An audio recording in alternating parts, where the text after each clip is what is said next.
कहते हैं माँ से बड़ा इस दुनिया में कोई रिश्ता नहीं होता। हमने कई किस्से कहानियां माँ और बच्चे के रिश्ते के बारे में सुनी हैं। कहते हैं माता कभी कुमाता नहीं हो सकती, लेकिन गोवा से आई खबर ने सबको दहला कर रख दिया। 4 साल का एक मासूम बच्चा जिसने ठीक से दुनिया को देखा भी नहीं था, पुलिस के मुताबिक 4 साल का मासूम बच्चा उसकी मां की आंखों में इतना खटकने लगा कि मां ने बिना सोचे उसे मौत के घाट उतार दिया। अपने बेटे की निर्मम हत्या करने की आरोपी सीईओ सूचना सेठ इस समय पुलिस की गिरफ्त में है। पुलिस लगातार मामले की जांच में जुटी है। गोवा हत्याकांड में हर रोज नए खुलासे हो रहे हैं। ऐसा ही एक खुलासा गुरुवार को हुआ जब आरोपी सूचना सेठ के गोवा के उस सर्विस अपार्टमेंट से एक चिट्ठी मिली जहां उसने अपने बेटे की हत्या को अंजाम दिया था। इस चिट्ठी को खुद सूचना ने लिखा है। आरोपी ने चिट्ठी में लिखा, मैं अपने पति को अपने बेटे से मिलने के लिए अदालत के आदेश को बर्दाश्त नहीं कर सकती। इंडिया टुडे की एक रिपोर्ट के मुताबिक पुलिस ने इस चिट्ठी को सील कर दिया है और फॉरेंसिक साइंस लेबोरेटरी यानी कि एफएसएल को जांच के लिए भेज दिया है। एफएसएल की टीम हैंडराइटिंग एक्सपर्ट के जरिए सूचना सेठ की लिखावट से इसकी तुलना करने वाली है।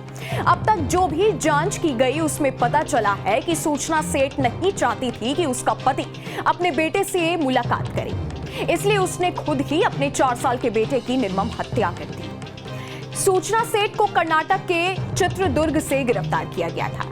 चित्रदुर्ग में ही पुलिस ने जब टैक्सी में रखे उसके बैग की जांच की तो उसमें से शव बरामद हुआ था। इसके बाद आरोपी महिला को गोवा पुलिस को सौंप दिया गया। फिलहाल आरोपी महिला को 6 दिन की पुलिस हिरासत में भेजा गया है। खबरों के मुताबिक सूचना सेठ जो बैंगलोर में एक AI startup company mindful AI lab में सीईओ के पद पर काम करती है।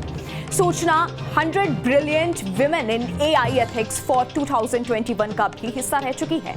प्रोफाइल के मुताबिक वो AI ethics expert and data scientist है।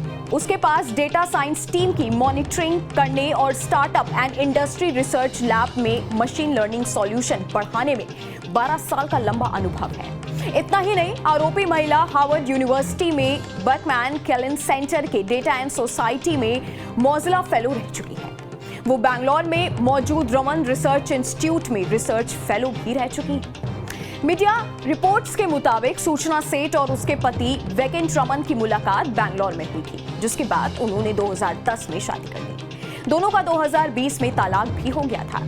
अदालत ने तलाक मंजूर करते हुए वेकेंट को हर रविवार बेटे से मिलने की इजाजत दी थी, जिसकी वजह से सूचना काफी नाराज थी।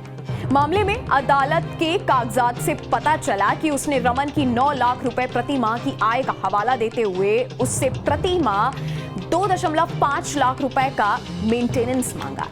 इन सब के अलावा सूचना सेठ और उसके पति का तलाक केस भी खुल चुका है, जिसके लिए सूचना सेठ ने कोर्ट में कुछ सबूत दिखाए, जिसमें उसकी व्हाट्सएप चैट, कुछ तस्वीरें और मेडिकल रिपोर्ट शामिल है। इन सबूतों के आधार पर वो अपने पति प्यार वेकेंट रमन से गुजारा भत्ते की मांग कर रही है। खबरों की माने तो सूचना सेठ ने अपने पति के खिलाफ अगस्त में घरेलू हिंसा का केस भी दायर किया था। अगर बात की जाए कि बच्चे की हत्या के वक्त सूचना के पति कहां थे, तो खबरों में दावा किया जा रहा है कि वो उस समय इंडोनेशिया में थे और जानकारी मिलते ही तुरंत भारत वापस लौट आए। उन्होंने ही अपने बच्चे का अगले दिन अंतिम संस्कार किया। जब उससे सूचना के लगाए गए आरोपों के बारे में पूछा गया तो वेकेंट रमन ने किसी भी तरह की घरेलू हिंसा से इनकार कर दिया। उसने कहा कि कोर्ट से मिले ऑर्डर के मुताबिक वो सूचना के घर जा ही नहीं सकता था और ना ही बातचीत कर सकता था। इतना ही नहीं, वो अपनी पत्नी और बच्चे से फोन या सोशल मीडिया के जरिए भी कोई संपर्क नहीं कर सकता था। चलते चलते आपको बता दें कि इस मामले पर गोवा के सीएम प्रमोद सावंत की भी नजर बनी हुई है। जिस तरह से पुलिस को उसके ऊपर शक हुआ तो पुलिस ने तुरंत ही यानी कर्नाटक पुलिस को कांटेक्ट करके उस औरत को गिरफ्तार किया है। मुझे लगता है बाकी इन्वेस्टिगेशन चल रहा है और वो उसको अरेस्ट किया है और बाकी हमारी जो एसपी नॉर्थ और पूरी टीम यानी उस केस के लास्ट अंत तक जाएंगे और उसको गोवा पुलिस हमेशा के लिए गोवा पुलिस हर तरह की इस केस डिटेक्ट हमेशा के लिए करते हैं और उसका फाइनल रिजल्ट तक हमेशा के लिए पहुंचते इसी केस को डिटेक्ट किया। उन्होंने पुलिस से कहा कि मामले की जांच गंभीरता से होनी चाहिए। एक विशेष टीम को जांच में लगा दिया गया है। अब तो पुलिस जांच पूरी होने के बाद ही इस राज से पर्दा उठा सकती है कि उसने अपने बेटे की हत्या कैसे और क्यों की। इस मामले में आपका क्या ख्याल है, हमें नीचे कमेंट बॉक्स में जरूर बताइएगा। इस वीडियो में फिलहाल इतना ही। बाकी देश और दुनिया की तमाम बड़ी खबरों के लिए आप देखते रहिएगा न्यूज़ नेशन।